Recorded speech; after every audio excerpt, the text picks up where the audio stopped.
Good evening mga kalabada. Yan. 5 minutes to 12. No, 5 minutes to 11. Sorry. So, ayan.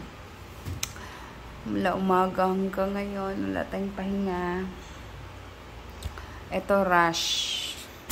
Hinatid sila ng mag-alas 2 o basta hapon na. Tapos, puno yan. Puno din yan. So, nangyari, sabi, kung pwede ngayong gabi daw. Sabi. Pero, syempre, may mga nauna pang nakasalang. So, sabi ko, titingnan ko. I will try my best. Pero, sabi, kung hindi daw kakayanin, tomorrow morning, early in the morning, like 5, 6 o'clock. So, nagpatulong ako sa brother ko. Kaya ito, nangyari, natapos na. Yan. Ito yung ano nila. Ito. Yan, tapos na. Kino-compress ko siya para hindi lousy tingnan. So, ganyan. Ito, tomorrow morning, and ito.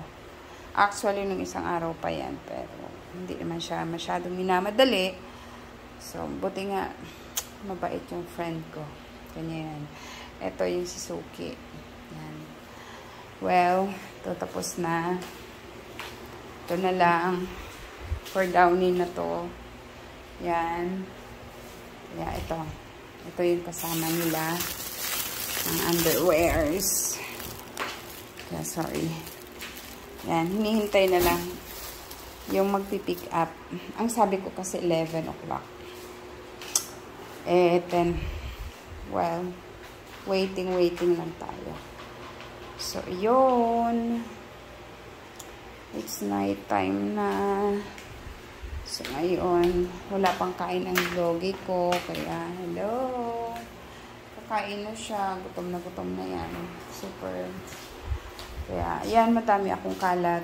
Ignore nyo yan, kalat dyan. Kasi maghapon wala akong time. So, yan. Oh, God. Ang aking mga ugat, galit na sila. Nakatayo. Maghapon. So, yan. Salamat. Subscribe para lumago naman tayo. Hindi na nga lumago tong laundry shop natin. Lumago naman. Sana palaguin nyo naman itong subscribe naman kayo. Please. Thank you.